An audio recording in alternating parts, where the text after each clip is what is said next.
Halo Mas Aman.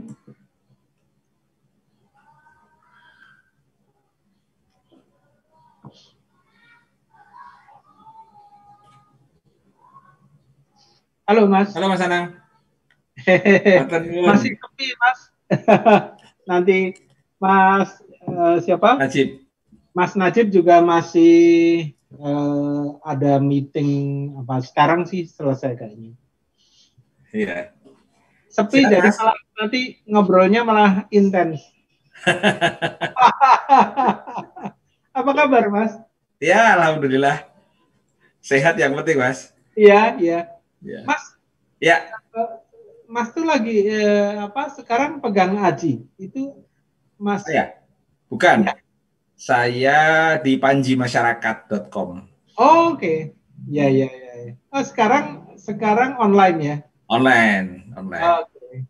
Ya, ya. Tapi ya kan audiens yang tersisa yang sepuh-sepuh, kita baru mau turun dikit ke yang lebih muda, tapi masih kita upayakan untuk bisa ini. Jadi Asik ya. istilahnya kita sedang mengelola heritage, Mas. Itu udah berapa tahun ya? 59 kan dulu.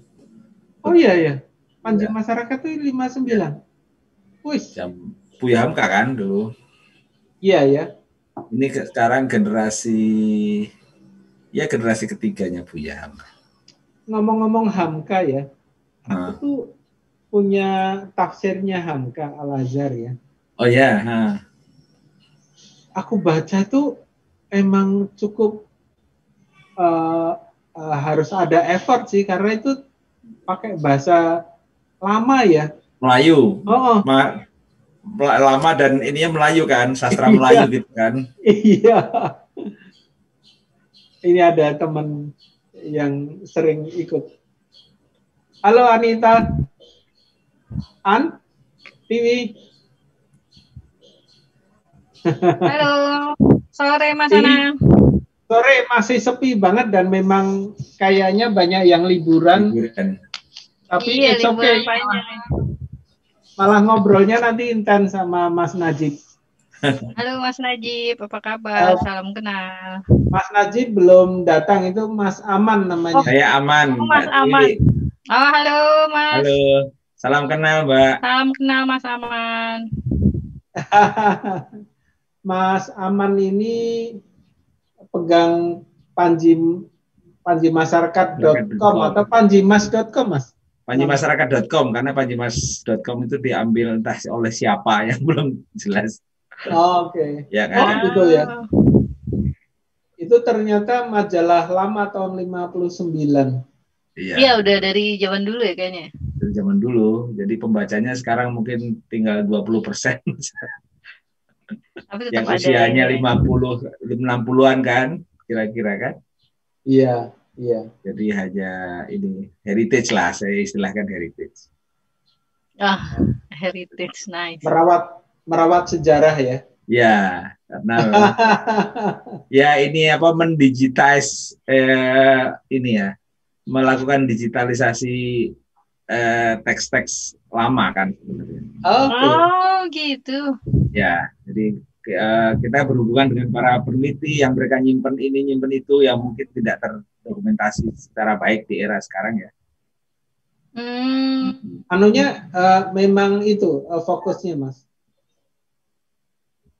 Fokusnya sebenarnya kita awalnya itu yaitu tadi mendigitalisasi naskah-naskah yang tertulis lama dari tahun 59 itu.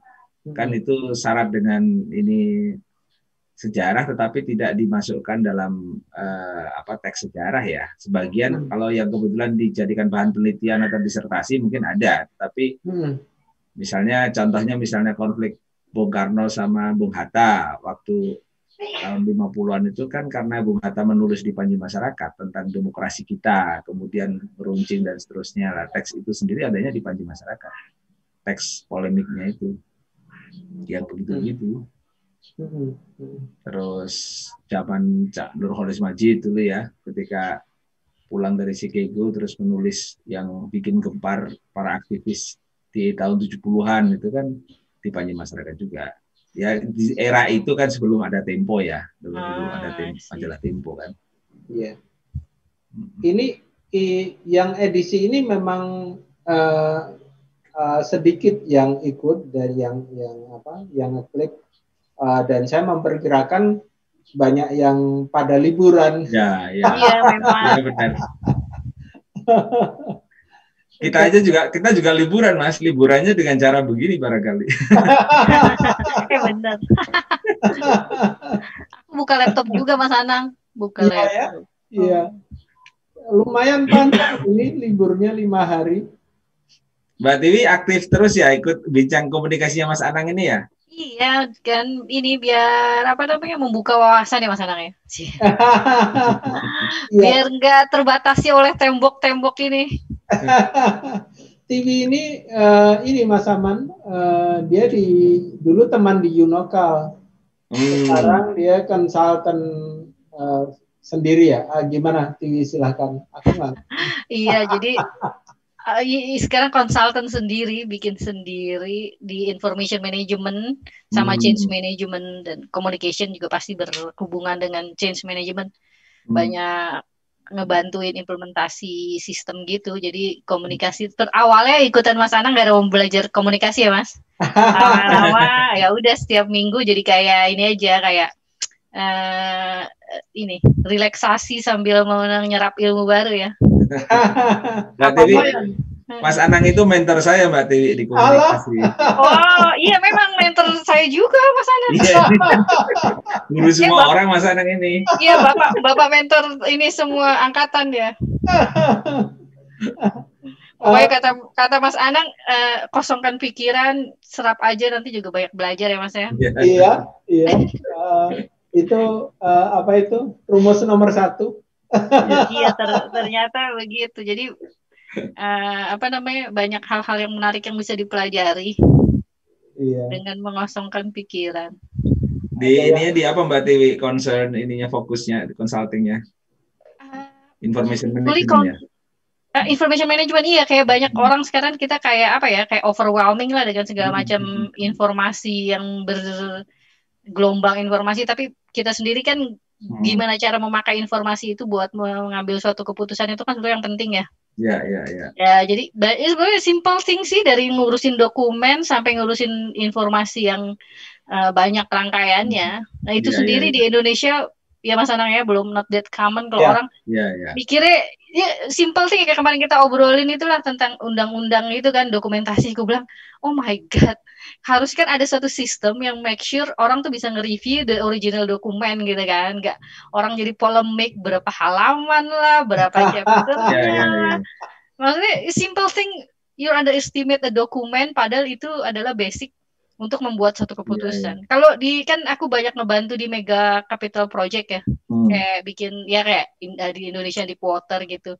Mereka tuh nggak akan ngomongin bener-bener motong pipa itu sampai bertahun-tahun, yang mereka liatin tuh baru dokumennya aja, semua desain segala macam. Jadi itu makanya mereka suka underestimate si dokumen itu, padahal integrity dari dokumen itu yang terpenting buat ngambil keputusan. Luar biasa ya. Ini ya. Saya tuh di mentorin Mas Anang juga. Saya kan ngelola consulting juga untuk informasi juga, tetapi spesifikasinya beda. Kami untuk transparansi. Sih, basicnya sih sama ya. Beberapa lembaga negara sih, BI gitu ya, beberapa kementerian. Ya mirip begitu, cuman kita lebih concern pada ini memilah-milah informasi-informasi yang mestinya rahasia, yang mestinya bisa di-share ke publik gitu. Exactly, itu part of the information management. Itu the first thing adalah knowledge untuk tahu. Kemarin aku belum ngobrol Mas Anang ya Mas. Kenapa? Jadi aku lagi ngebaca, aku ngikutin satu kayak ada account gitu ya. Mereka ngobrolin tentang e-commerce di Indonesia. Oke. Menarik lah, maksudnya satu sisi bisa tahu internal e-commerce itu seperti apa. Tapi di lain sisi, itu yang tadi Mas Aman bilangin, kok orang bisa ngomongin spill all the internal information to public gitu kan. Terus ethics-nya tuh di mana? Terus aku ngobrol sama teman-temanku gitu. Terus mereka bilang, ya begitulah orang sekarang kayak perang digital seperti itu. Kadang-kadang mereka nggak honor lagi, nggak respect the business ethics itself. Nah, yang maksudnya nyambungin Mas Aman tadi ngomong loh bahwa kita harus tahu bahwa ini private, ini emang bisa public. Jadi kalau kita kerja sama orang kan kita udah tanda tangan tuh, we respect the inilah ya gitu. Ini ada Mas yang Najib. Ada yang bisa di public. Itu benar ya, apa yang diomongin Tiwi. Halo Mas Najib. Itu halo Mas Najib, apa kabar? Halo Pak Dokter. Sorry, terpaksa baru selesai dari forum yang lain melarikan diri. Mas Aman, luar biasa. Laptop saya juga masih di ruangan lain, jadi saya pakai HP nih karena yang itu masih dipakai. Ya, sorry banget. Nah, yang datang juga masih berempat begini, tapi menurut saya, menurut saya bagus. Ini yang satu lagi Pak Tiwi ini konsultan teman di Unokal dulu. Tiwi silakan memperkenalkan lagi. Halo Mas Najib, apa kabar? Salam kenal Tiwi dan baik Mbak Tiwi. Ya. Saya backgroundnya geologi sih awalnya, jadi geologi cuma sekarang jadi konsultan di information management, makanya tadi ngobrol sama Mas Aman. Satu menit aja. Tadi yang dia omongin Tiwi itu menarik Mas Aman. Jadi karena itu tadi, jadi kalau kita di perusahaan bisa dikatakan perusahaan asing yang lebih tertata pendokumentasiannya, meskipun tentu masih banyak kurang sana sini, itu taat dan kita belum bisa ngomong apapun sampai sampai titik terakhir bahwa ya ini akan jalan. Tapi kalau di BUMN belum ada kertas apa-apa untuk menarik atensi publik, udah ngomong di koran bla bla bla mau melakukan ini itu, benar nggak Tiwi? Iya. Kita kadang-kadang berasa udah disumpah pocong, lu nggak boleh ngomong apaan ya. Iya. Exactly. Kan kita dulu dibilang gitu. Ya, kita mulai aja ya, meskipun berempat, nanti biasanya ada orang-orang yang datang. Mas Anang, aku keluar nanti masuk lagi bentar ya, kameraku bermasalah. Oh, oke. Baik. Assalamualaikum warahmatullahi wabarakatuh. Waalaikumsalam warahmatullahi wabarakatuh. Ya, selamat sore. Terima kasih yang telah hadir pada Bincang Komunikasi sore 30 Oktober 2020. Ini lagi banyak libur Mas Najib, Mas Aman, jadi mungkin banyak juga yang nggak bisa hadir meskipun betul. Terima kasih pada Mas Najib yang telah hadir pada sore hari ini, meskipun sibuk. Baru saja selesai Mas acaranya. Belum selesai, malah belum selesai. Jadi masih jalan acara. Ya. Waduh. Karena molor biasa kan, jadi masih jalan. Jadi udahlah, saya cabut, saya titipkan laptop saya ke sini. Saya waktu nyanggupi undangan Mas Anang ini, Mas Aman, saya lupa kalau punya agenda dengan Mbak Najwa ini, Mbak Najwa sama Budiman Sujatmiko. Iya. Ya kan, meskipun jadwalnya memang selesai jam 4 kan sebenarnya, jadi pas jam 4 ini. Jadi teman ternyata belum selesai, jadi ya udah. Ada Mas Ahmad juga. Selamat datang Mas Ahmad.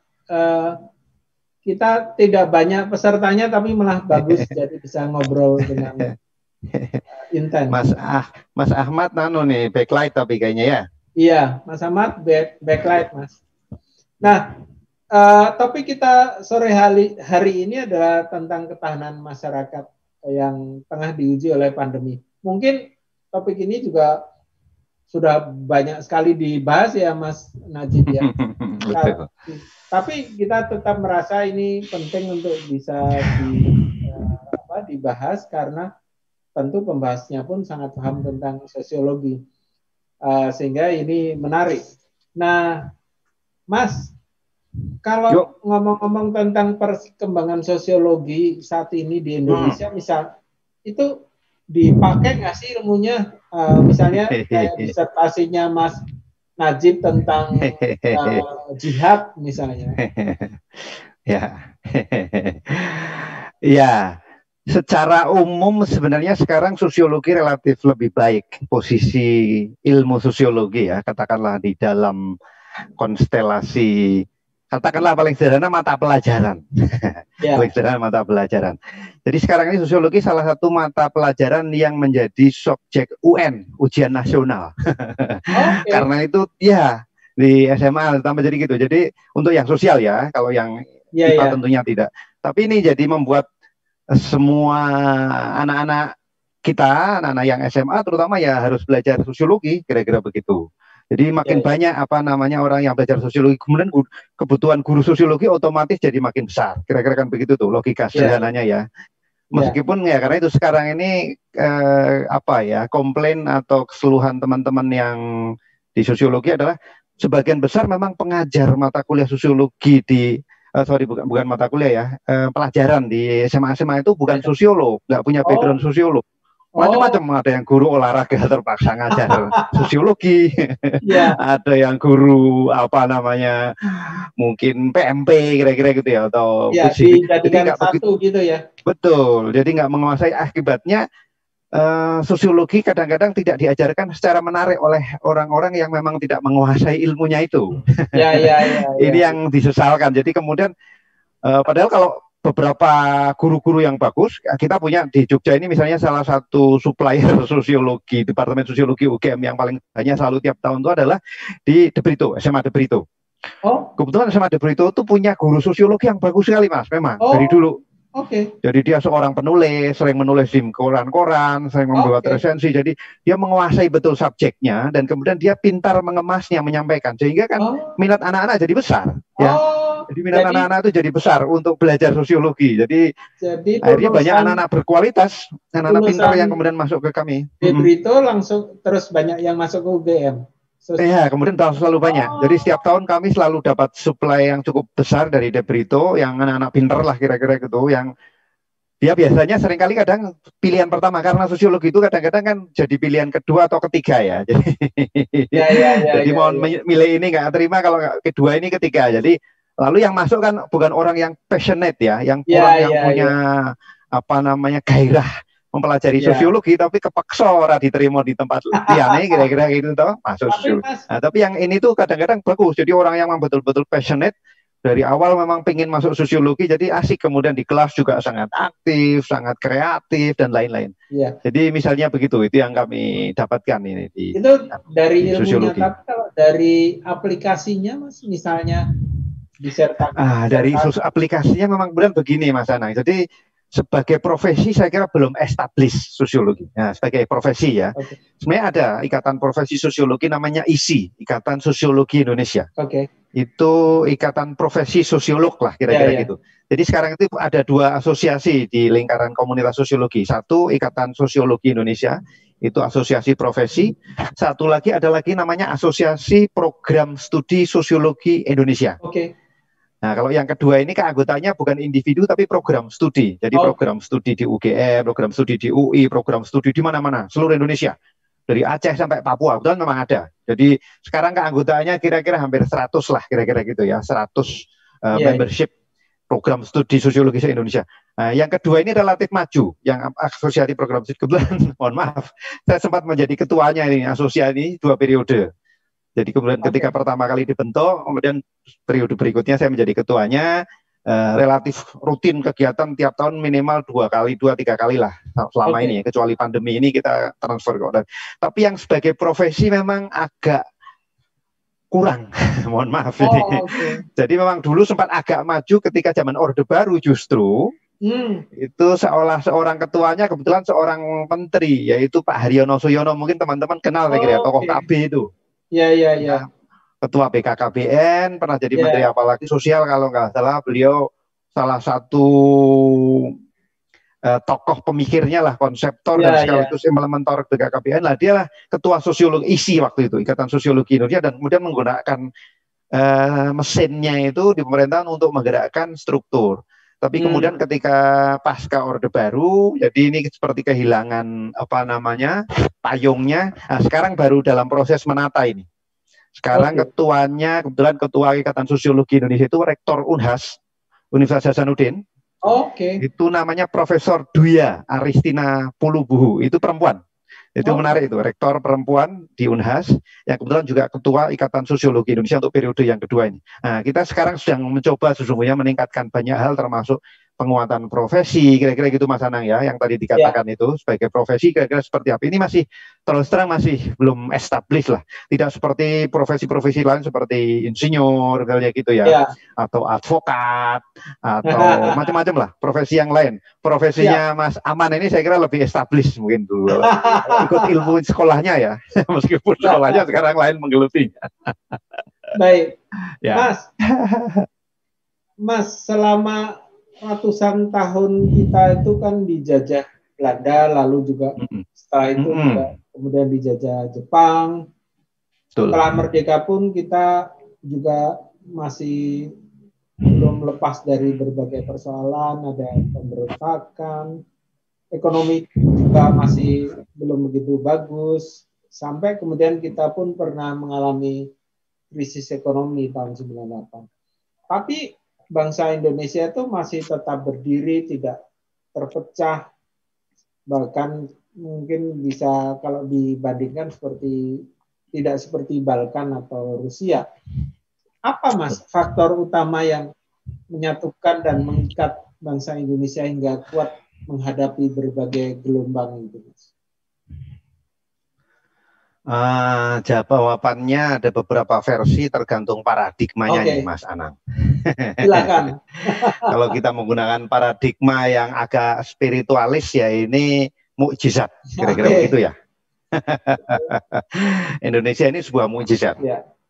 Bagaimana sebuah negara sebesar ini kira-kira gitu bisa bertahan sampai hari-hari ini dengan didera banyak sekali persoalan, banyak sekali krisis, banyak sekali tantangan, tapi masih bertahan. Ini ada sebuah mukjizat. Saya kira memang banyak negara juga kagum ya dengan daya tahan Indonesia ini bertahan sampai hari ini, misalnya sebagai sebuah negara. Karena itu tadi seperti Mas Anang bilang tadi sudah banyak lembaga think tank ya, pemikir-pemikir strategis yang meramalkan Indonesia akan berkeping-keping pada fase misalnya reformasi ya kemarin ya. Tapi alhamdulillah tidak. Bahkan kalau kita mundur kan memang Indonesia ini negara yang lokasinya strategis banget ya. Kita di antara dua benua, di antara dua samudra. Jadi dan memiliki kekayaan yang sangat luar biasa ya.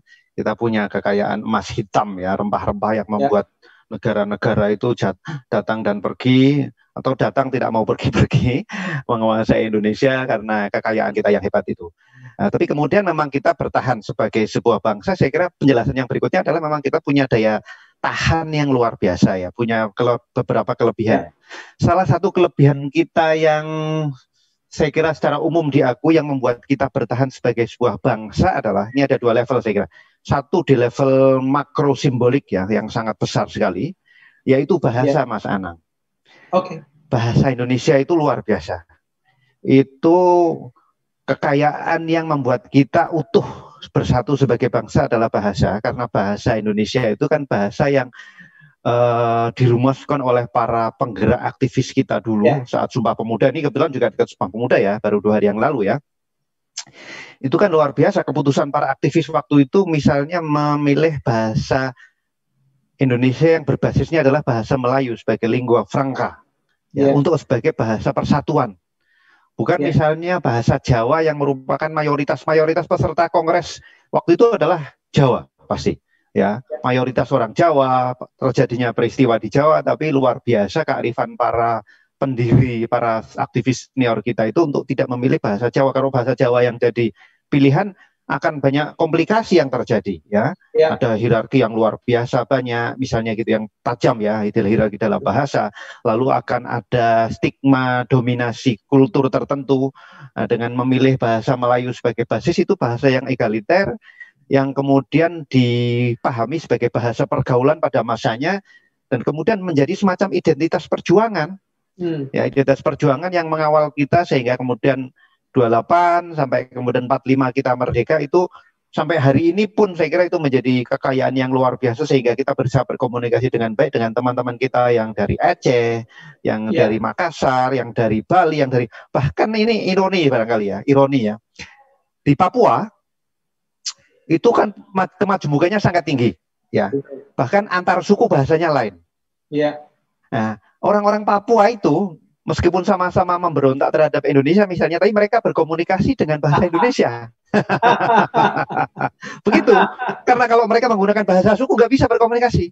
Mereka tidak mau menyerahkan apa ya kedaulatannya pada suku yang lain dengan memakai. Betul, karena itu. Jadi ironi ini dulu juga terjadi di apa namanya di tempat lain, di Papua yang paling kuat adalah seperti itu. Jadi ini sampai sekarang kelompok-kelompok di Papua yang berbagai suku itu yang sebagian besar, misalnya sebagian katakanlah kelompok itu anti Indonesia lah, tapi mereka berkomunikasi dengan bahasa Indonesia karena itulah bahasa yang mempersatukan mereka untuk bisa berkomunikasi dengan baik. Jadi itu berkah kedua. Bahasa itu luar biasa itu yang membuat kita survive sampai hari ini. Nah, berikutnya tentu ada faktor-faktor yang lebih kontemporer yang mungkin bisa dijelaskan melalui apa ya, riset-riset terkini yang mengenai Indonesia yang memang melihat Indonesia ini memiliki social capital yang luar biasa. Ada survei internasional yang menempatkan Indonesia itu dalam 5 besar negara yang memiliki social capital tertinggi di dunia. Tapi saya di laptop saya yang lagi dipakai oleh teman-teman ya. Lalu yang kedua orang Indonesia ini memiliki memang energi solidaritas yang tinggi, solidaritas sosial yang tinggi. Ada indeks lain lagi, World Giving Index itu misalnya menempatkan Indonesia sebagai salah satu juga negara yang memiliki orang warganya itu suka memberi pada orang lain, suka menyumbang kepada kepentingan sosial. Jadi memang ada modal-modal yang luar biasa Mas Anang yang membuat krisis besar yang kita jalani ini menjadi lebih ringan. Salah satu bukti penting misalnya tahun 98 itu ketika krisis ekonomi ya 96, 97, itu tuh luar biasa dampaknya seharusnya di Indonesia. Tapi alhamdulillah kita bisa bertahan antara lain karena itu tadi beberapa daya tahan yang hebat itu yang kita miliki. Iya. Mungkin itu. Baik. Nah, krisis yang sekarang ini menurut saya atau juga banyak referensi juga banyak dikatakan orang lebih besar dari 98 karena itu meluluh lantakkan peranata sosial, fasilitas kesehatan yang sudah maju pun juga berantakan gitu. Apa ini Mas, modal sosial apa lagi yang dipunyai sehingga kita masih bisa bertahan setelah 9 bulan? Kalau tadi saya baca katanya kita mungkin gelombang pertama masih akan sampai tahun depan misalnya. Gelombang pertama ya, bukan gelombang kedua ya? Belum. Iya betul. Silakan. Betul. Jadi memang sesungguhnya kalau mau kita bilang krisis pandemi ya, krisis kesehatan publik lah yang kita alami sekarang ini sesungguhnya memang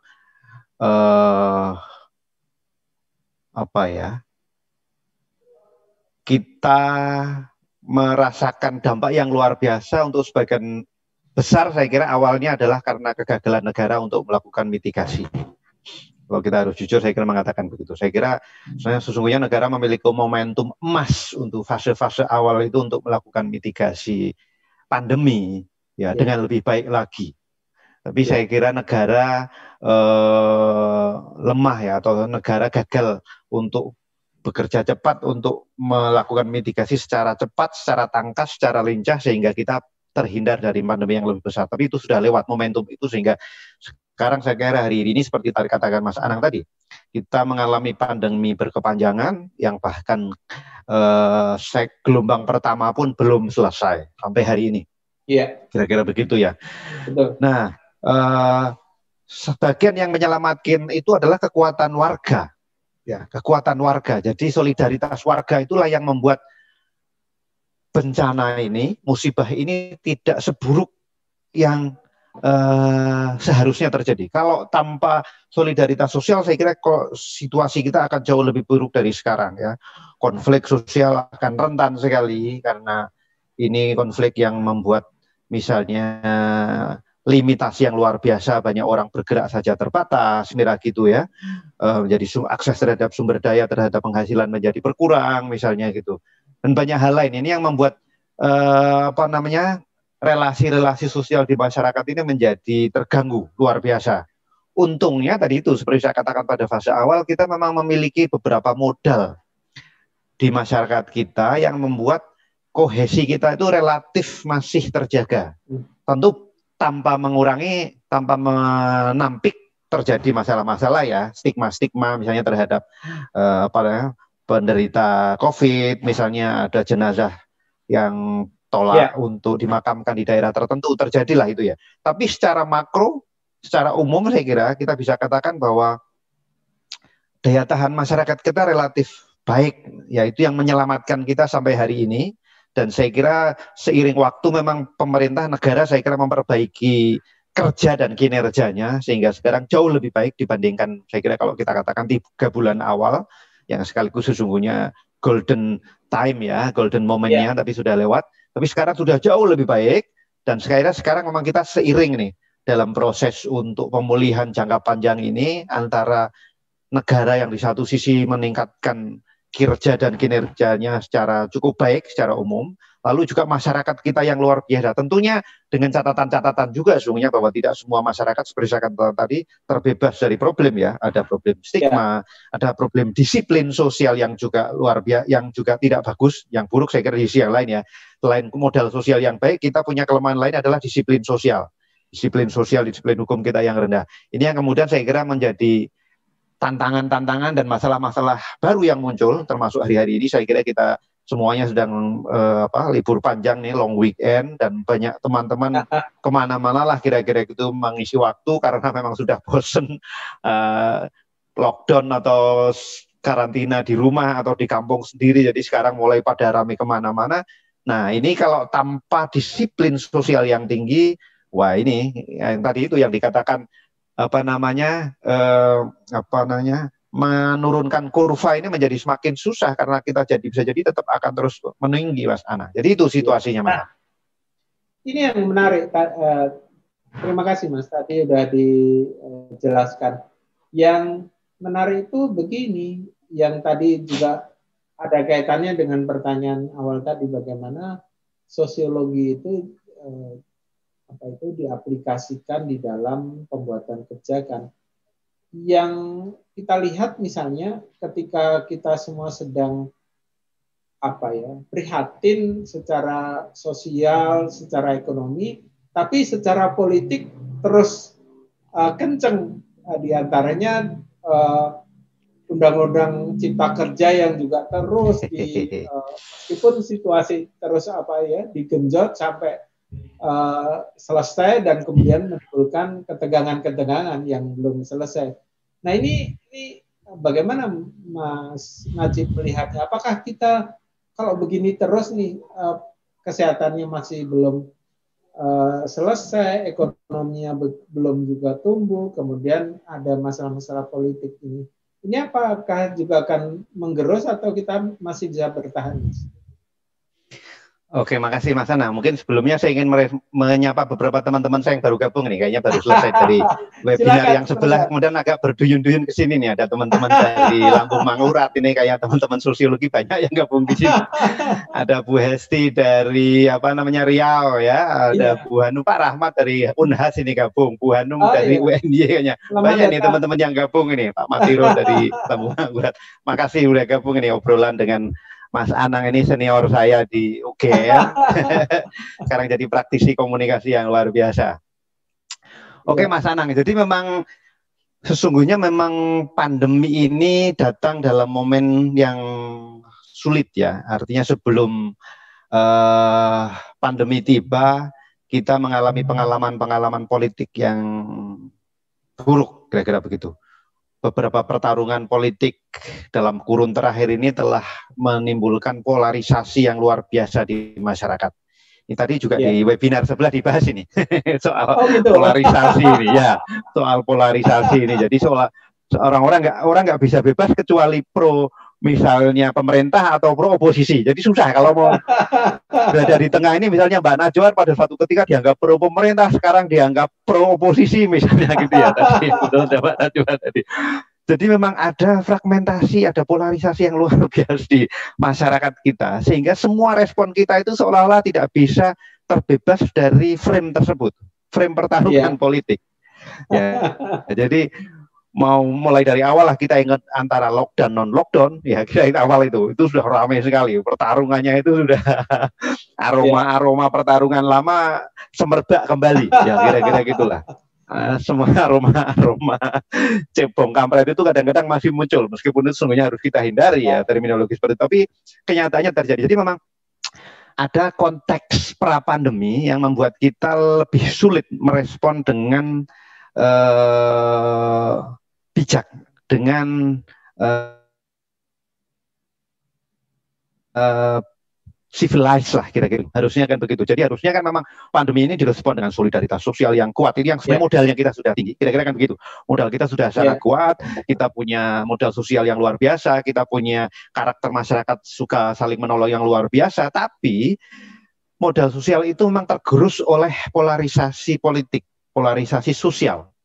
Ya, itu satu. Itu yang membuat ketika kita dari awal menghadapi pandemi itu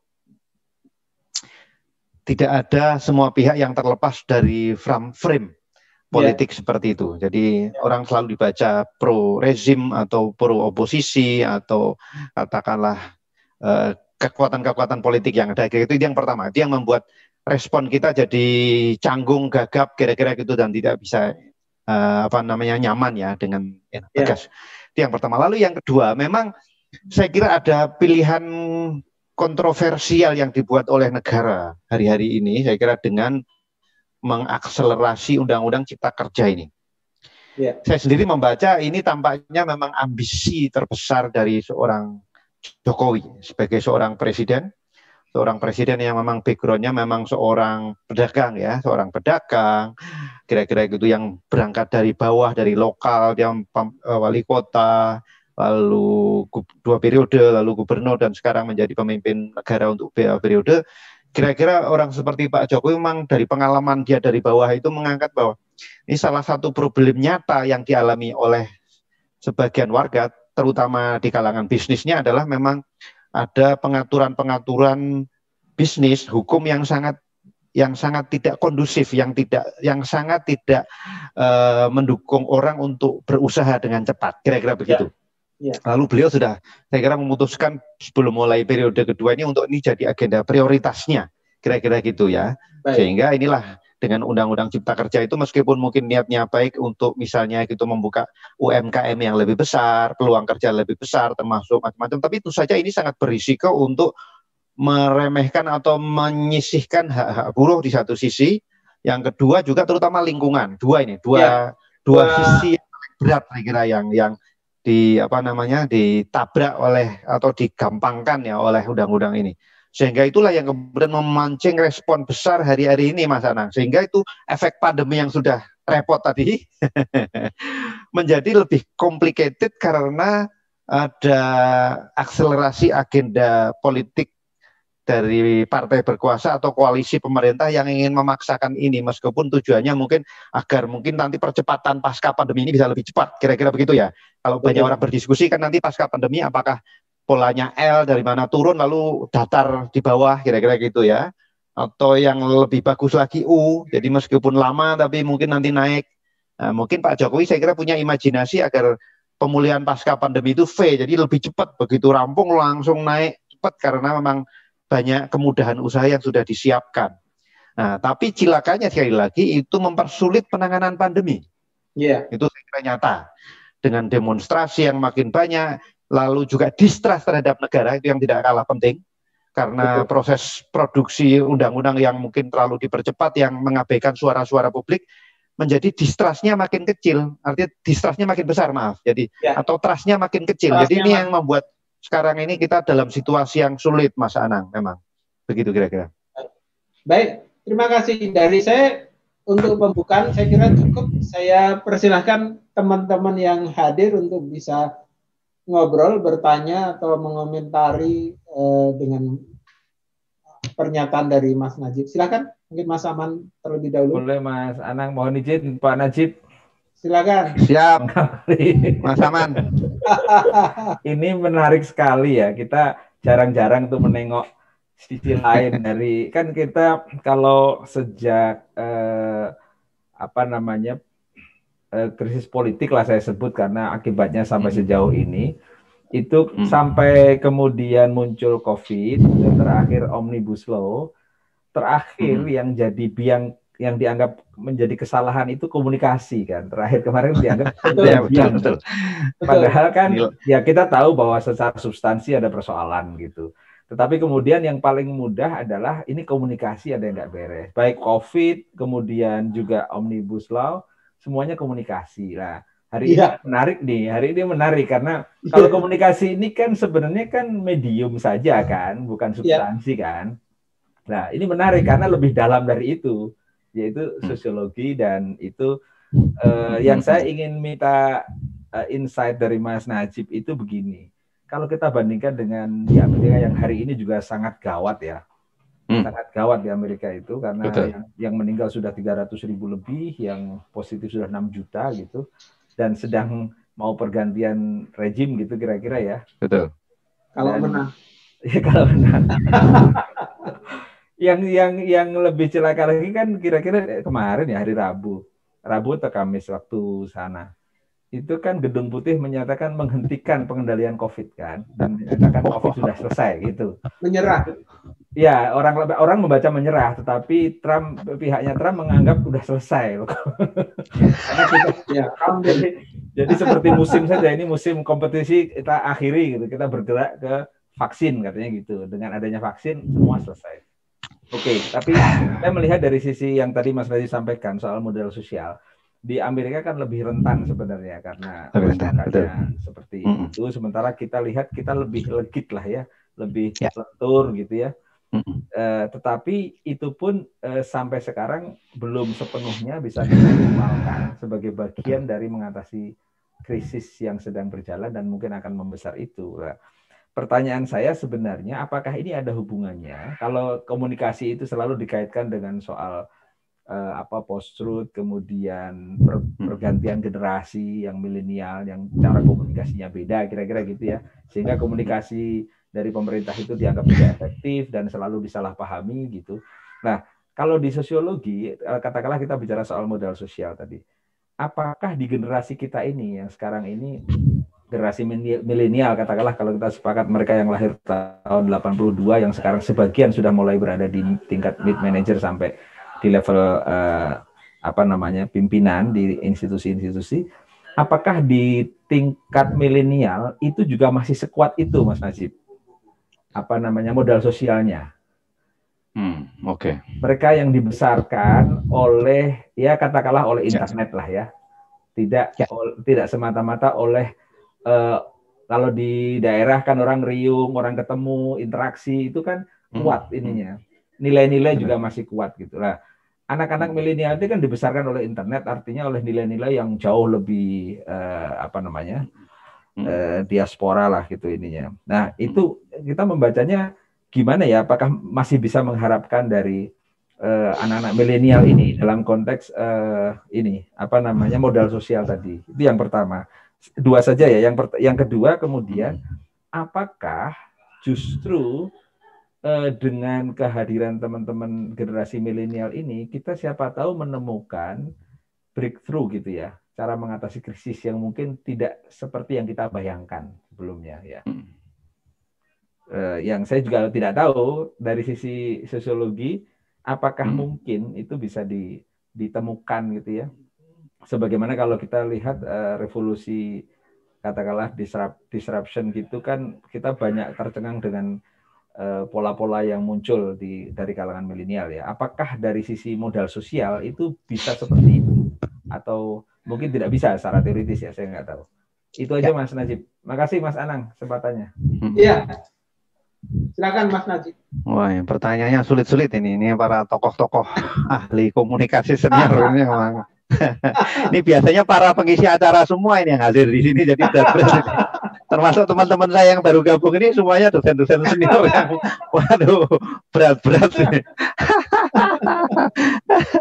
Iya.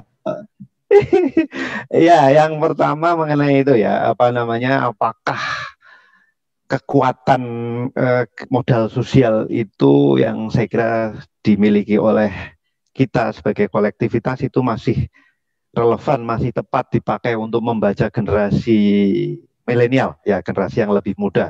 Generasi milenial memang biasanya dipakai untuk membaca yang kelahiran tahun 80 ke sini, kira-kira gitu ya. Lalu yang generasi yang lebih baru, yang 2000 itu generasi Z. Nah, ini memang menarik, Mas Aman. Ini saya kira pertanyaan reflektif, saya kira yang harus dijawab nanti dengan riset-riset yang lebih mendalam ya. Memang generasi milenial itu kan salah satu karakteristiknya kan mereka itu yang seringkali disebut sebagai digital natives ya. Jadi generasi pribumi di era digital. Kalau kita ini generasi digital migran. Ya, kita itu pendatang ini. Di dunia digital ini kita pendatang. Jadi para pendatang itu karakteristiknya adalah gerotal-geratul, misalnya gitu ya. Kalau memegang digital, dunia digital, gadget itu gerotal-geratul kan sinau suwe. Belajarnya lama, perlu waktu. Kalau anak-anak muda itu karena memang dari kecil mereka itu udah familiar, kalau cepat banget kalau belajar di dunia digital itu. Jadi kira-kira itu. Karena itu mereka ketika mereka hadir di dunia, ekologinya, ekosistem komunikasi sosialnya memang sudah seperti itu. Jadi memang ini pertanyaan yang sangat menarik. Apakah kemudian ini mentransformasikan kira-kira struktur dan kultur masyarakat Indonesia yang komunal, kira-kira begitu, dan memiliki modal sosial yang kuat tadi.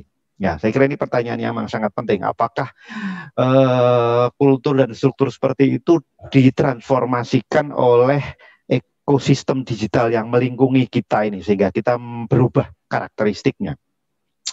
Saya kira ini sekali lagi saya katakan, saya kira perlu penelitian lebih dalam. Cuman snapshot terakhir saya kira yang kita miliki ya, jadi survei terakhir saya kira mengenai social capital beberapa tahun terakhir ini yang lalu ini masih cukup melihat kita cukup kuat, Mas Aman. Jadi sesungguhnya meskipun saya kira media sosial dan media dunia digital mendisrupsi dan mendistorsi karakter sosiokultural kita, tapi tampaknya ada struktur fundamental dari kewargaan kita yang masih bertahan, kira-kira begitu. Paling nggak ini yang kemudian yang tertangkap oleh snapshot kajian-kajian yang tadi saya ceritakan itu ya. Jadi itu masih ada, jadi masih tersimpan. Jadi memang berbeda banget misalnya dengan katakanlah masyarakat Amerika. Ya, mungkin Amerika ini salah satu contoh yang menarik untuk jadi perbandingan kita karena satu di satu sisi memang karakter masyarakatnya sangat berbeda dengan kita ya. Jadi karakter individualisnya luar biasa di sana yang sangat kuat, sementara karakter kita secara umum lebih kolektivis kira-kira gitu. Gayeng guyup itu lebih mewarnai kita di sebagian besar lah antara Nusantara ini, kira-kira begitu ya. Tapi kemudian disrupsi hadir di sana dan di kita, kira-kira kan begitu ya, sama kurang lebih lah. Kedatangan teknologi itu kurang lebih bersamaan. Dan yang kalau kita lihat sekarang ini dampak destruksi sosial dan politik di Amerika, saya kira kok jauh lebih buruk dari kita, kalau menurut saya. Ya. Menurut saya Amerika salah satu negara yang gagal saya kira memanfaatkan atau menjadikan teknologi informasi dan komunikasi terutama sebagai sarana transformasi untuk kemajuan kehidupan publiknya. Ya, yang terjadi sekarang kan kita nggak bisa bayangin orang seperti Trump itu kan orang yang rekornya sangat buruk, ya banyak skandal moralnya, kira-kira gitu, reputasinya negatif.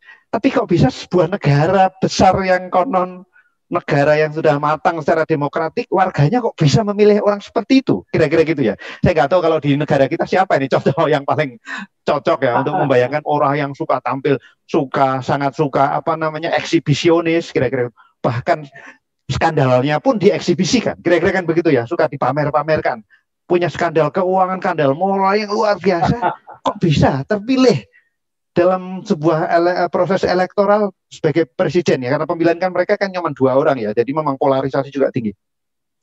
Itu luar biasa. Jadi saya kira salah satu negara yang paling buruk dampak kira-kira digitalnya adalah Amerika. Saya kira sampai hari ini. Jadi itu yang sekarang orang mengatakan karena itu Obama dalam pidatonya yang terakhir ya, ini adalah pemilihan presiden yang terpenting dalam sejarah hidup kita, kira-kira gitu, karena akan menyangkut apakah Amerika akan terus bertahan dilanjutkan oleh kepemimpinan yang kira-kira gitu, yang tidak berbasis pada ilmu pengetahuan, kira-kira kan. Trump kan termasuk kebijakannya yang terakhir mengenai COVID kan kira-kira begitu semuanya. Jadi seolah-olah COVID itu musiman istilahnya Mas Aman tadi ya, sudah berakhir ini, padahal nggak ada data saintifik membesarkan itu. Kira-kira kan begitu.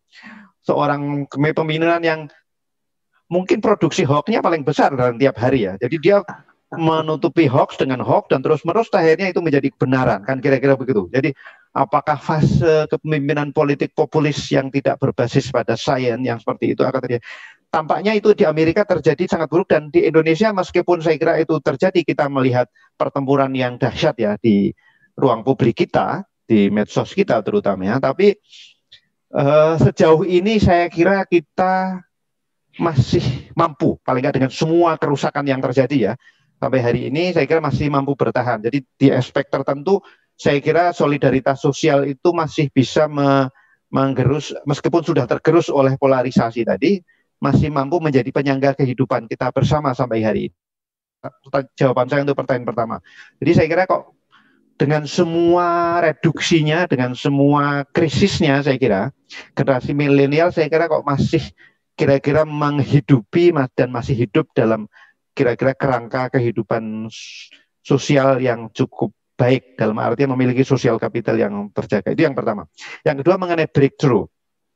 Apakah kemudian ini mampu menghasilkan breakthrough? Sebenarnya kan kalau kita bilang semua krisis sesungguhnya adalah sebuah kesempatan, ya kan kira-kira begitu. Semua krisis itu menimbulkan banyak kesulitan besar, kira-kira gitu, dan semua kesulitan besar kira-kira adalah pada saat yang bersama membawa kehadiran kesempatan-kesempatan besar juga untuk perubahan secara lebih dramatis, kira-kira gitu. Itu yang tadi kita bicarakan di grup sebelah ya, apakah ini bisa menjadi momentum transformasi demokratik yang signifikan atau tidak, ini hanya akan lewat dan menjadi kontinuasi saja dari yang sebelumnya. Ini memang saya kira tergantung oleh kontestasi kekuatan-kekuatan publik ya. Apakah ini akan mampu menjadi momentum transformasional, atau ini hanya menjadi seperti sebuah interlude saja, jeda saja, seperti dalam sebuah lagu, beda iramanya lebih sedikit mungkin murung, tapi sebentar lagi kita sudah lupa lagi, jadi akan menjadi lagu yang biasa-biasa saja. Nah, saya kira memang tergantung pada kontestasi kita, pada kontestasi kehidupan publik. Jadi saya kira bagaimana misalnya warga, saya kira mengambil pelajaran-pelajaran penting mengenai bagaimana sesungguhnya kita harus menagih tanggung jawab dari negara, misalnya kan begitu. Negara, baik itu negara di tingkat nasional maupun di tingkat lokal. Sekarang ini kan kita menjelang pilkada nih, kira-kira kan begitu ya. Yang intinya kita sedang akan menentukan pemimpin kita 5 tahun berikutnya ini seperti apa karakteristiknya, seperti siapa dan lain-lain. Apakah misalnya pola-pola politik lama yang berbasis pada transaksi keuangan, siapa yang wani piro itu masih bertahan misalnya ya. Jadi kita nggak belajar banyak, jadi momentum ini tidak berubah. Kecuali kalau kemudian warga memang melihat, betul ini kita sudah ada ujian besar untuk kepemimpinan, pemimpinan politik misalnya lokal yang gagal menghadapi COVID, ya sudah, dihukum dengan tidak dipilih kembali. Kan kira-kira begitu. Kita memilih pemimpin baru yang lebih kira-kira bertanggung jawab, kira-kira lebih capable, yang lebih mampu saya kira menjamin kesejahteraan publik di tingkat lokal. Nah, saya kira itu yang sekarang ini nggak ada jaminan sama sekali, tapi saya kira ini sebenarnya sebuah kesempatan besar bagi kita untuk membuat breakthrough tadi Mas Aman, untuk memutus mata rantai saya kira kekuasaan yang sesungguhnya selama ini bergerak atas dasar kekuatan-kekuatan modal dan transaksional di mana-mana. Nah, saya kira kalau kita semua bisa belajar dari itu, termasuk yang paling dekat, saya kira satu ujian kita adalah saya kira ini pilkada ya. Apakah bagaimana warga kita sendiri betul-betul wah ini orang mampu ya wis duitnya percuma, nanti toh kita nggak dapat, cuma dapat 50.000 atau 100.000 sebentar, tapi kita 55 tahun kita akan nggak rugi karena nggak punya pemimpin yang mampu mengatasi masalah, kira-kira kan gitu.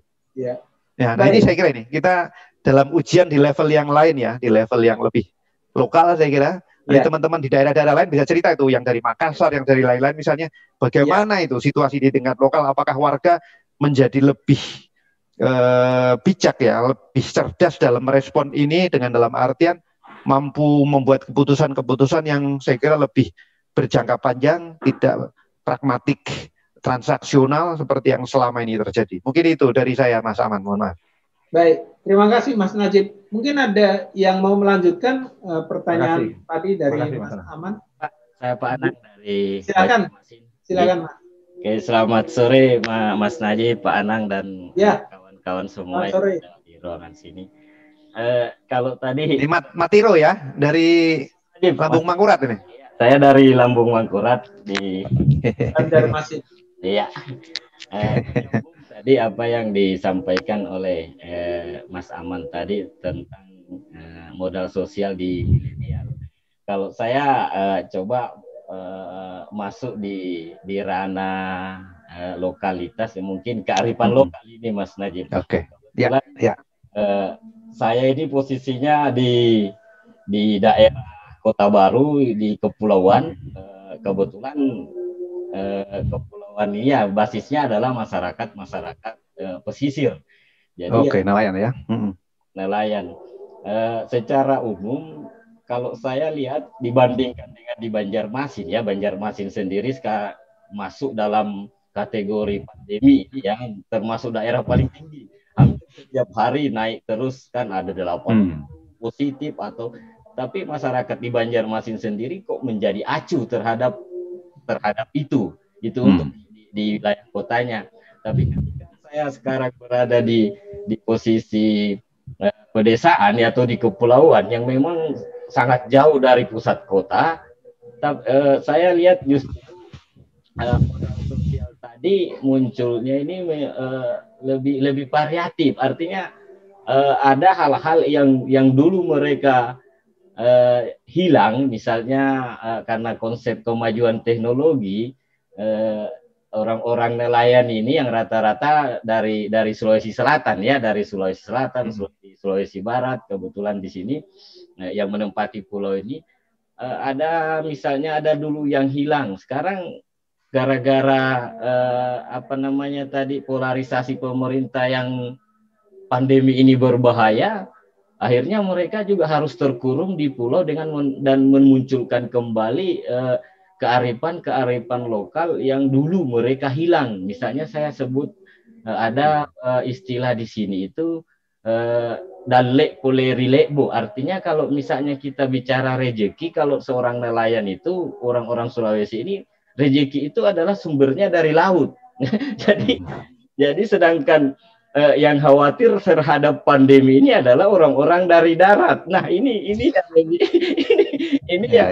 menarik, karena kita bekerja di laut, kita tidak pernah mencari penghasilan itu bicara tentang daratan, karena kita sebenarnya adalah apa yang dikatakan nenek moyang kita itu, rezeki mau makan itu ya sumbernya dari air laut. Jadi seolah-olah saya tidak mengatakan bahwa mereka kebal terhadap pandemi ya, tidak mengatakan itu, karena waktu saya tiba itu ditembak di jidat itu kan, kamu dari mana? Dari Banjar. Saya bilang dari Banjarmasin itu kan pandemi, kamu sebaiknya Bali katanya, karena pandemi virus itu datangnya dari darat. Itu sesuatu yang sangat menarik pada saya di sini ini. Artinya saya membawa virus karena saya sudah kerjanya di darat itu kan. Nah, jadi saya melihat modal sosial yang lahir dari kearifan lokal menimbulkan sesuatu yang sudah hilang menjadi timbul kembali, itu kerekatan mereka. Awalnya mereka menganggap itu sudah menjadi hal-hal yang harus ditinggalkan karena sudah tidak sesuai dengan perkembangan zaman, akhirnya kok muncul lagi. Itu maksud saya, Mas Najib. Oke. Mungkin ada komentarnya. Terima kasih. Assalamualaikum warahmatullahi wabarakatuh. Kebetulan di Banjar ini saya mau sudah bunyi masjid, mau maghrib. Baik. Silakan. Mungkin sebelum Mas Najib berkomentar, Bu Hesti, Pak Rahmat, Bu Sri Hanum, ada komentar? Atau Pak Ahmad, Mbak Tiwi? Ya, ada Pak Anang. Silakan. Pak Halo Najib. Mas Najib. Saya di Pekanbaru sekarang ini. Oh, Pekanbaru ya? Pekanbaru, Riau. Ya. Kalau orang di sini banyak usaha hotel yang tutup, saya tapi ya homestay seperti fungsi hotel atau juga untuk kos eksekutif. Nah, saya melihat kondisi di sini masyarakatnya, saya lihat terhadap pandemi ini tidak terlalu khawatir kalau di Pekanbaru, terutama menengah ke bawah ya. Seperti tidak ada pandemi. Walaupun di sini diberlakukan baru-baru ini PSBM dilakukan oleh pemerintah, hanya beberapa waktu saja, terus kembali normal, malah kafe-kafe penuh di sini. Dan saya sendiri kadang-kadang datang main, udahlah bosan di sini kan, ke kafe lah. Penuh Pak, kafenya. Saya bingung lah ini, cuma tetap ada prosedur COVID, kadang-kadang ini taruh, tapi ini prosedur aja Pak, Bapak mau duduk berempat juga nggak apa-apa. Nah, saya melihat COVID ini kalau kita lihat mungkin tidak akan berakhir sebagaimana tidak berakhirnya penyakit-penyakit menular lain yang sampai saat ini masih ada.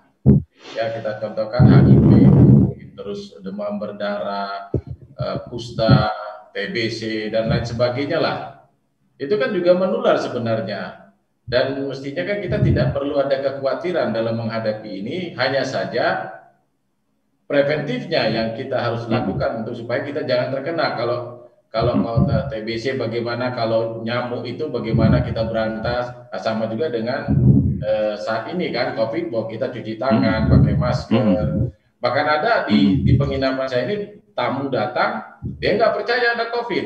Kami suruh cuci tangan, dan itu tidak 1-2 orang.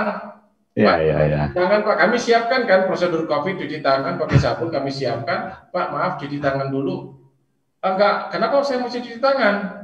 Loh kan ini Pak prosedur sini. Enggak ada COVID itu, kata dia. Begitu. Itu bukan 1-2 orang Pak. Saya kalau mau cuci tangan, waktu saya berwudu saya cuci tangan, kata dia. Sampai-sampai dia protes, kenapa sholat juga mesti dijarangkan? Harus rapat, nggak ada itu jarang-jarang. Kalau memang mau sakit, ya sakit seperti yang lain gitu. Nah, ini dengan kondisi sosial seperti itu di sini, saya melihat ada kekhawatiran Pak. Ini kira-kira bagaimana? Saya juga menawarkan ke RT RW di sini, Pak, itu masyarakatnya mari bikin penyuluhan di tempat saya gratis. Istri saya kan dokter, istri saya dokter dan dia juga kesehatan keselamatan kerja di S2-nya. Saya bilang nanti kita kasih penyuluhan gratis, silakan Pak. Oh ya nanti deh kita sampai hari ini tidak ada yang saya Pak. Artinya mereka nggak kuatkan. Nah, itu kira-kira bagaimana Pak?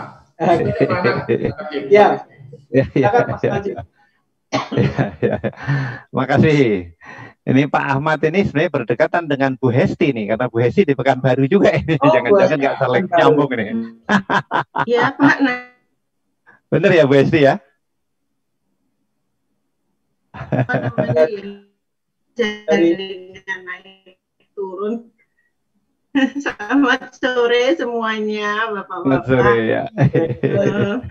Saya di Universitas Riau, Pekanbaru juga. Mohon maaf suara saya jelas Bapak. Jelas. Sekarang sudah bagus Bu. Iya.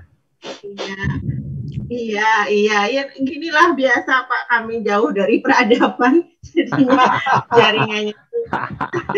jaringannya naik turun.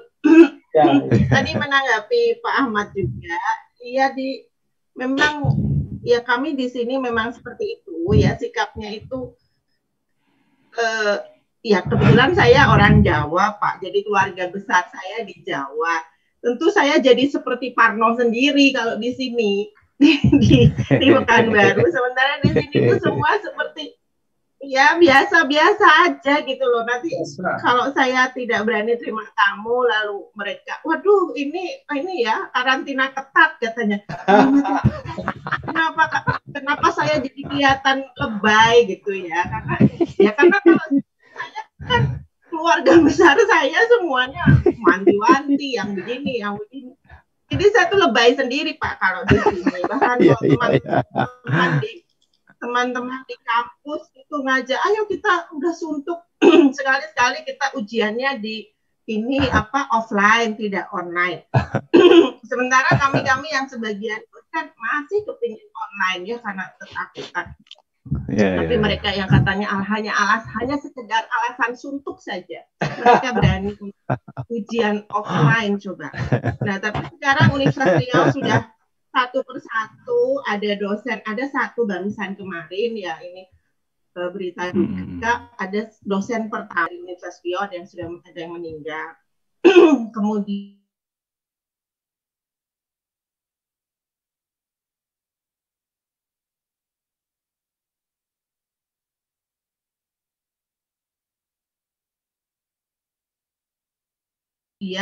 beberapa ada yang agak pula itu ininya Pak. Ada satu fenomena yang mungkin menarik ketika saya ingin meneliti tentang, karena di sini kan banyak masyarakat perairan ya Bapak-bapak ya Pak, masyarakat yang di pelosok-pelosok di Riau itu kan masyarakat perairan ya. Lalu saya ingin melihat bagaimana local wisdom mereka di dalam menghadapi pandemi ini, begitu maksud saya tuh. Lalu saya kontak beberapa mahasiswa S2 yang ada di daerah, ya karena kita nggak bisa kemana-mana, lalu saya kontak saja mereka yang dari Siak, saya kontak yang dari Bengkalis, saya kontak, lalu yang dari Kampar, dari Kuansing, saya kontak.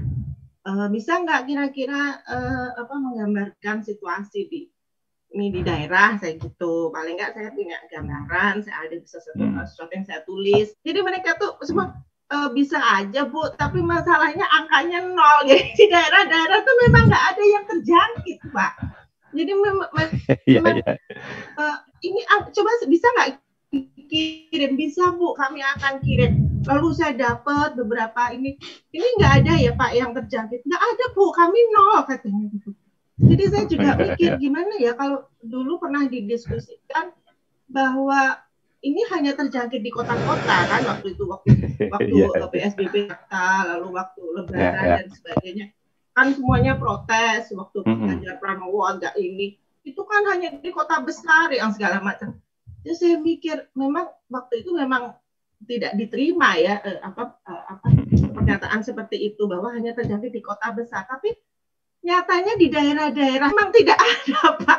Jadi saya juga bingung, kok bisa mereka 0 ya?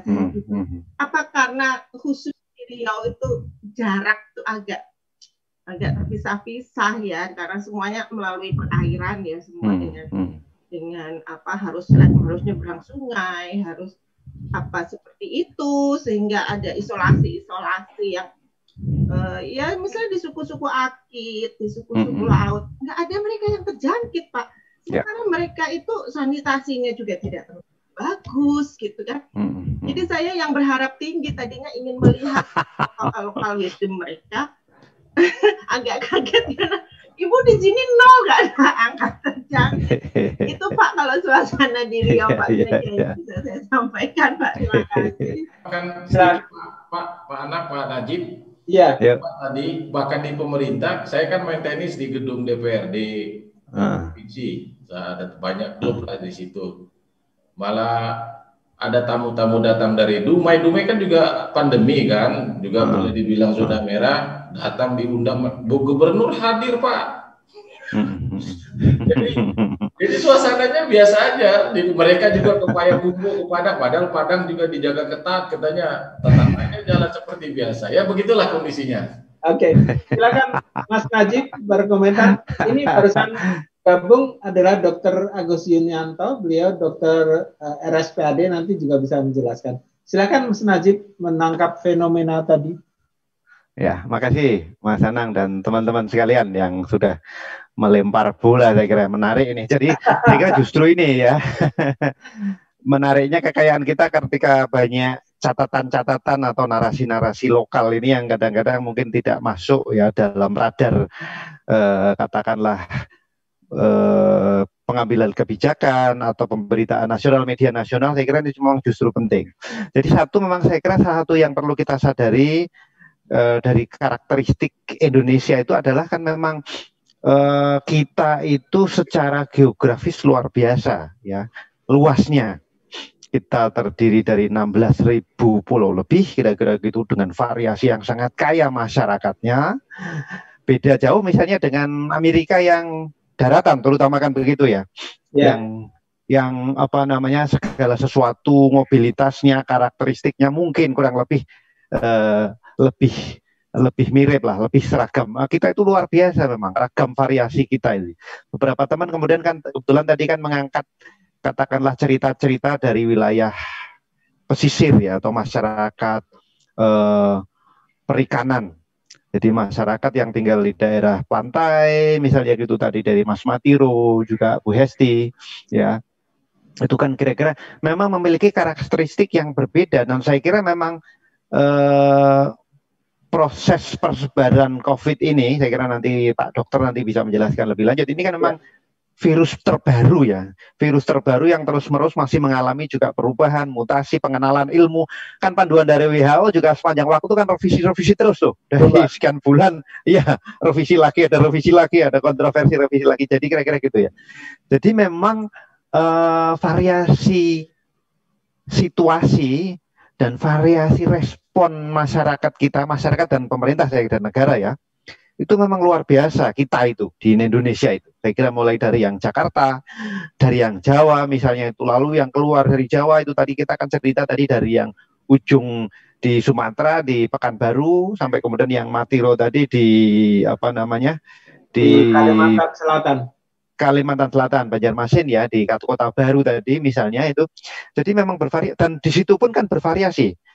Misalnya Banjarmasin dengan wilayah yang lebih pelosok di dalam artian kepulauan itu nanti juga jaraknya tidak dekat, ya, interaksinya juga berjarak, saya kira. Jadi ragamnya memang luar biasa. Jadi memang ini yang harus kita ingat, memang ketika kita melihat dari perspektif nasional Indonesia itu memang harus memahami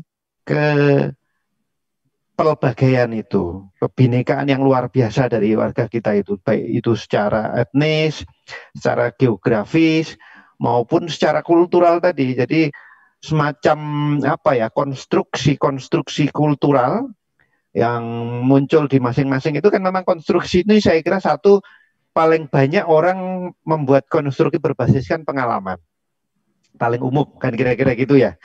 Jadi pengalaman itulah yang paling banyak membentuk dia berperilaku atau bersikap atau merespon situasi. Lalu baru bersebagian lagi kan yang saya kira berbasis atas ilmu pengetahuan. Ini yang nanti mungkin teman-teman yang medis saya kira bisa merespon. Ini kan memang masih belum banyak saya kira ya. Jadi yang berbasis pada ilmu pengetahuan itu di lapis masyarakat kita saya kira masih tipis. Apalagi kalau memang melihat struktur penduduk berdasarkan pendidikan itu kan memang mayoritas kita kan SMP ke bawah. Kira-kira kan begitu ya. Jadi struktur masyarakat kita yang SMP ke atas itu, yang SMA ke atas itu masih sangat sedikit. Jadi otomatis memang satu respon mereka terhadap masalah berbeda dengan orang yang lebih. Itu satu. Tapi yang kedua juga karakteristik kultural tadi yang berbasis pengalaman tadi. Jadi memang kenyataannya memang ketika tidak dijumpai katakanlah kasus di wilayah setempat, itu kan bisa bertolak dari satu memang tidak ada kasusnya, kira-kira begitu, atau ada kasusnya tapi memang tidak terdeteksi oleh tes. Ya, kita kan salah satu negara dengan tes yang buruk lah, kira-kira gitu ya. Apalagi kalau diingat bahwa persebaran lokasinya. Jadi saya yakin memang tes kita itu mungkin jangan-jangan 80% lebih itu ya di Jawa. Kira-kira kan begitu, Mas? Iya. Ya, bahkan mungkin sebagian di Jakarta. Di Jakarta mungkin banyak orang yang tesnya sudah 3, 4, 5 kali. Ya, kan gitu. Ya. Yang pejabat-pejabat itu kan kira-kira berapa sekali kan kita harus tes karena untuk demi keamanan. Tapi sebagian orang lain mungkin tidak pernah sama sekali. Jadi memang ini ada gap ya, ada gaps knowledge yang saya kira luar biasa di masyarakat kita yang terhadap fenomena baru yang bernama COVID ini. Jadi memang cara respon kita kemudian jadi bervariasi. Baik. Nah saya kira ingin nyambung ke Mas Matiro tadi mengenai kearifan lokal. Jadi kira-kira gitu, kearifan lokal itu kan lagi-lagi kan susunan pengetahuan yang berbasis atas pengalaman setempat. Kan kira-kira gitu ya, pengalaman yang panjang lalu distrukturkan menjadi kearifan lokal. Tentu saja ini pengalaman yang panjang yang bisa jadi dulu pernah mengalami fenomena yang sama seperti ini pandemi atau juga tidak. Kadang-kadang memori masyarakat juga mengalami keterbatasan ya. Jadi ini sangat beragam kemudian kearifan lokal itu yang memang sebagian memang barangkali memang tidak terekspose oleh COVID ini karena memang wilayah kita yang sangat luas tadi, rentang geografisnya. Jadi memang tidak mudah. Itu yang pertama. Yang kedua tadi mengenai masyarakat kelas bawah tidak merasakan ya, Pak Ahmad ya tadi mengatakan ya di Pekanbaru. Westi tadi juga mengatakan kira-kira begitu. Saya kira itu sisi lain dari bias terhadap COVID itu adalah biasa itu saya kira katakan tadi adalah bias kelas. Kelas itu kan ada dimensi sosial ekonomi dan pendidikan, ya kira gitu. Jadi memang ada bias yang berbeda yang itu dibentuk oleh kelas ekonomi dan pendidikan selain ditambah lagi oleh pengalaman kultural, pengalaman sosial warga yang tidak misalnya tidak menganggap itu masalah yang besar. Selain ada faktor lagi tentu saja adalah soal agama ya, yang ini juga menjadi variabel penting di banyak warga, termasuk di kota saya sendiri orang Pekalongan misalnya. Di Pekalongan itu termasuk yang suasana COVID-nya juga minimalis di Jawa. Jadi kalau saya waktu pulang kapan itu, waduh masih ramai sekali di pasar gitu ya, di tempat ibadah hampir nggak ada efeknya sama sekali dan ya alhamdulillah memang juga kasusnya nggak terlalu tinggi. Jadi memang ini satu fenomena baru saya kira yang perlu ulasan-ulasan yang multidisiplin saya kira ya, termasuk nanti dari Pak Dokter. Mungkin itu dari saya Mas Anang. Terima kasih. Dokter Agus. Halo, Dokter Agus. Mungkin Selamat sore Mas Anang. Selamat sore semuanya. Ya mohon maaf saya terlambat ini bergabung dalam bincang-bincang. Dokter Agus ini dokter di RSPAD. Dokter, ini tadi kan ngobrolnya diawali dengan respon masyarakat. Tadi ada di Kalimantan Selatan itu ada kearifan lokal bahwa penyakit itu tidak datang dari laut tapi datang dari darat dan kita mencari makan dari laut. Kemudian teman-teman di Pekanbaru tadi bercerita bahwa di sana itu masyarakatnya santai-santai karena mereka juga menemukan di sekitarnya itu memang nggak ada masalah gitu, nggak ada yang sakit waktu itu ya Bu Esti di beberapa daerah yang tentang mungkin bisa oke Mas Anang, Mas Agus ya. Jadi saya sangat setuju dengan apa yang tadi disampaikan Pak Najib ya, bahwa COVID ini adalah penyakit pandemi atau lebih tepatnya penyakit ini yang baru emerging. Jadi belum ada satu ahli pun atau belum ada suatu teori pun yang disepakati oleh semua orang karena memang penyakit yang baru muncul sehingga tadi seolah-olah kok kebijakan pemerintah atau kebijakan WHO berubah-ubah. Ya memang karena pengetahuan kita yang terbatas sehingga pengetahuan itulah yang menuntun kita, oh ini harus begini dan seterusnya. Jadi kalau dengan kata yang lebih sederhana, saya melihat fenomena COVID ini seperti orang buta meraba gajah. Jadi masing-masing itu melihat dari sudut pandang yang berbeda. Akan tetapi kalau itu kita satukan, pendapat-pendapat itu kita satukan, nanti kita seperti membentuk suatu puzzle sehingga akan mewujudkan, oh COVID itu seperti ini toh. Dilihat ditinjau dari ini seperti ini, ahli B berkata seperti ini, ahli C berkata seperti ini. Kalau kita gabung-gabungkan nanti akan membentuk, oh ternyata seperti ini. Nah, kembali ke masalah penyakit infeksi. Jadi penyakit infeksi itu adalah penyakit yang bisa berpindah dari satu orang ke orang lain. Itu ada dua hal yang perlu kita pahami. Satu, bisa secara langsung. Dua, tidak langsung. Yang tidak langsung itu menggunakan vektor, menggunakan host, menggunakan perantara. Sebagai contoh, untuk pandemi sebelumnya yang pernah kita alami adalah MERS-CoV, flu burung misalnya. Nah, dia itu berpindah dari satu pasien ke pasien lain melalui perantara burung. Sehingga kalau burungnya itu kita musnahkan, ya sudah, penyakit itu tidak bisa berpindah dari satu orang ke orang lain karena rantainya terputus. Rantainya ya? Ya, rantainya terputus. Contoh lain, misalnya malaria, demam berdarah itu berpindah dari satu pasien ke orang lain juga melalui perantara apa nyamuk. Sehingga kalau nyamuknya kita basmi, kita hilangkan, maka ya insya Allah penyakit tersebut juga rantainya kita putus, tidak bisa berpindah. Nah, kalau COVID ini langsung dari satu orang ke orang lain, langsung tanpa perantara. Ya, artinya perantara mungkin lewat udara dan sebagainya itu tadi bukan melalui host atau vektor. Nah, jadi ini hampir sama penularannya seperti flu yang biasa, flu influenza biasa. Sama seperti penyakit mata, misalnya konjungtivitis. Kita kalau dulu waktu kecil sering belekan, matanya merah itu. Seolah-olah satu siswa matanya merah, belekan, satu kelas bisa ketularan semua. Itu bukan lewat udara, tapi lewat kontak langsung. Jadi ada satu siswa yang sakit mata, dia ucek-ucek, tidak cuci tangan, buka pegangan pintu kelas, atau minjam pensil temannya, minjam setip temannya, buku temannya. Nanti teman yang sehat memegang itu, nah, kemudian teman yang sehat matanya gatel atau diucek-ucek atau wajahnya diusap, itu berpindah virusnya dari satu orang ke orang lain. Jadi akhirnya satu kelas bisa kena semua. Nah, ini kira-kira COVID itu juga fenomenanya seperti itu. Jadi dia bisa berpindah langsung, makanya gerakan kita pencegahan itu adalah dengan 3M, memakai masker, mencuci tangan, dan menjaga jarak. Nah, saya rasa dengan 3M tadi itu sangat efektif. Nah, paling tidak untuk menjaga. Nah, ini sekarang secara geografis tadi saya menyoroti satu hal yang saya lihat secara geografis. Kalau kita lihat dari semua negara yang berdampak COVID yang paling berat adalah negara-negara yang daratan. Saya setuju.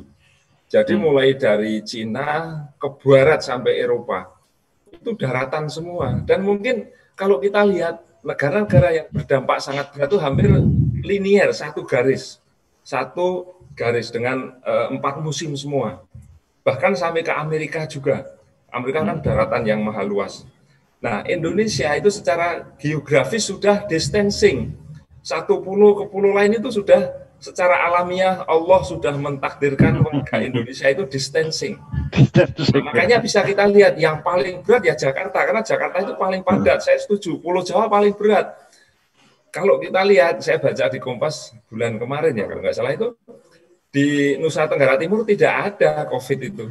Bahkan di wilayah lain juga yang kepulauan-kepulauan yang tidak terlalu padat itu jarang ada COVID. Tapi kita lihat kota-kota besar hampir yang kena, karena tadi tingkat kepadatan penduduknya. Jadi kita bisa memahami bahwa udaranya sudah sangat jenuh.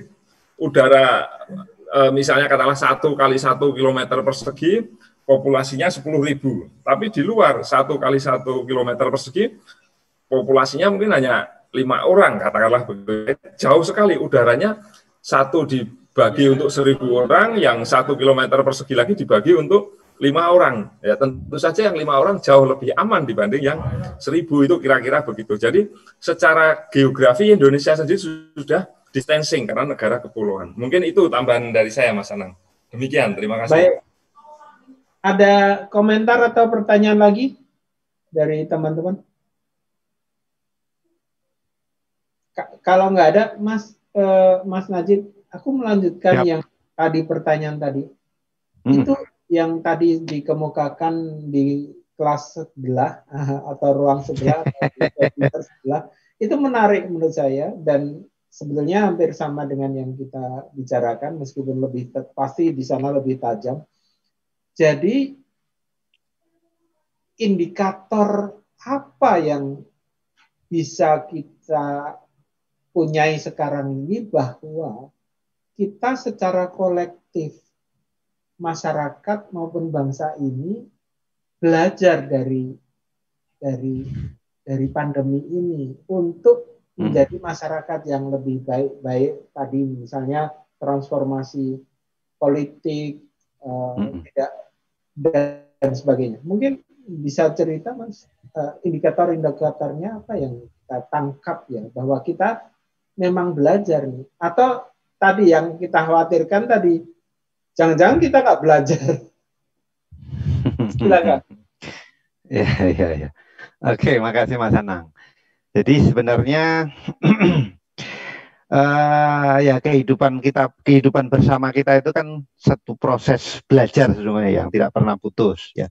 Salah satu bagian dari itu adalah proses belajar mengelola kehidupan bersama. Yang sementara ini kita sepakati adalah melalui sistem yang kita sebut sebagai demokrasi. Kira-kira begitu deh ya. Demokrasi itu kan artinya ketika kita banyak orang memberi mandat pada sedikit orang, kira-kira gitu, untuk mengurusi urusan banyak orang ini. Kira-kira begitu. Sedikit orang itu kita beri mandat, kita beri kepercayaan, kita beri macam-macam nih, resources, macam aja. Nah itu kan seharusnya memang yang sedikit yang diberi mandat itu kan kemudian memberikan layanan kepada yang sebagian besar ini, kira-kira melaporkan, memberikan layanan yang terbaik. Nah, cuman karena distorsi dalam kehidupan bersama kita, dalam kehidupan demokratik kita itu kan yang terjadi adalah proses yang tidak transparan dan tidak akuntabel, kira-kira kan gitu Mas, gampangannya ya. Karena pada proses transaksi, jadi orang itu untuk didukung itu lalu bagi-bagi ya, kemudian memang karena kedewasaan publik kita juga yang tidak melihat itu sebagai mereka dia sedang akan memberi mandat pada sedikit orang itu untuk mewakili dirinya untuk mengelola kehidupan bersamanya, ya jadi orang kan ya sudah ambil saja lalu milih yang apa yang memberi yang terbesar itulah. Nah, jadi saya kira ini memang ada proses pembelajaran publik yang penting ini mengenai hal itu. Jadi kan harusnya kan wah nggak mau nasib 5 tahun ditentukan oleh amplop 100, kadang-kadang 50.000 bahkan 100-200 lah kira-kira gitu yang lalu kita disandera oleh katakanlah pemimpin yang sesungguhnya tidak cakap, tidak capable kan begitu ya. Nah, jadi ini momentum moga-moga ujian pandemi ini kan ujian nih kepada kehidupan publik kita ya, diuji back. Lulus pun lagi. Kalau yang lulus berarti belajar nih dari pengalaman ini. Wah, ini ternyata memang ciloko ini kalau kita itu memilih sedikit orang tadi yang kemudian kita beri mandat, tapi ternyata yang tidak amanah, yang tidak capable, yang tidak seharusnya diberi amanah, kira-kira gitu ya. Jadi itu Mas. Jadi momentum ini semoga menjadi pembelajaran publik bersama kita bahwa ada proses yang selama ini nggak benar dalam kehidupan kita. Ya itu gitu tadi, karena proses kita memberi mandat kepada sedikit orang untuk mengelola urusan orang banyak ini adalah melalui mekanisme-mekanisme yang tidak seharusnya, yaitu yang mengalami mekanisme yang transaksional, kira-kira gitu ya, dengan pola-pola biaya politik, biaya tinggi, kira-kira gitu ya. Jadi kalau ini diteruskan ya wes ini akan menjadi mekanisme yang akan berulang, kira-kira gitu ya. Yang akan kita pilih gitu lagi, nggak belajar nanti ada ujian yang lebih berat lagi ya sama kira-kira pemimpinnya nanti kan gitu, lebih nggak mampu lagi kan kira-kira gitu ya. Kita nggak pernah ada jaminan ya Pak Dokter bahwa ini pandemi yang terakhir kan begitu ya. Satu, soal gelombang pertama aja belum selesai, 2, mutasinya kita nggak tahu. Dulu ada MERS, SARS, lalu sekarang ada COVID, kira-kira gitu ya. Lalu nggak tahu apakah ada lagi kan. Jadi kalau kita benar kan jadi wah ini oke, ini pembelajaran penting untuk kehidupan publik kita agar kita memberi mandat pada orang yang benar ini. Jadi kita harus menguasakan pada orang yang capable, memang cakap dan bisa dipercaya, kira-kira gitu. Sehingga jangan sampai seperti ini terjadi lagi, karena ini sangat-sangat berpeluang terjadi lagi ke depan.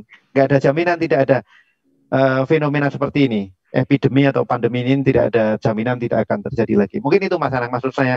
Kira-kira pembelajaran dan momentum transformasi ini kalau kita bisa belajar, moga-moga ya gitu tadi. Jadi iya jangan nganti maneh kira-kira gitulah. Salah. Salah pilih kira-kira gitu ya. Baik, terima kasih Mas Najib sudah menjelang 5:30 hampir maghrib di Jogja. Baik, kita segera akhiri. Terima kasih banyak Mas Najib atas sharingnya, Mas Aman, Mas Agus, juga Bu Heni, Bu Sri, Bu Rahmat, tadi Mas Matiro, juga Bu Vanina TV. Terima kasih juga Pak Ahmad. Kita akhiri perjumpaan kali ini, mudah-mudahan kita semua di kesehatan, amin, sejahteraan. Terima kasih banyak. Assalamualaikum warahmatullahi wabarakatuh. Waalaikumsalam warahmatullahi wabarakatuh. Mohon maaf jika banyak kekurangan. Terima kasih banyak Mas. Terima kasih Ya, makasih Mas Aman TV. Pak Dokter Agus, terima kasih. Pak Ahmad. Iya Pak Agus, Pak Agus. Ini Mas Aman, Mas Anang. Pak Dokter ini lagi liburan di Jogja ini. Terima kasih, terima kasih. Tahu aja ini Mas Anang ini. Tahu aja. Dulu Pak Anang. Ya.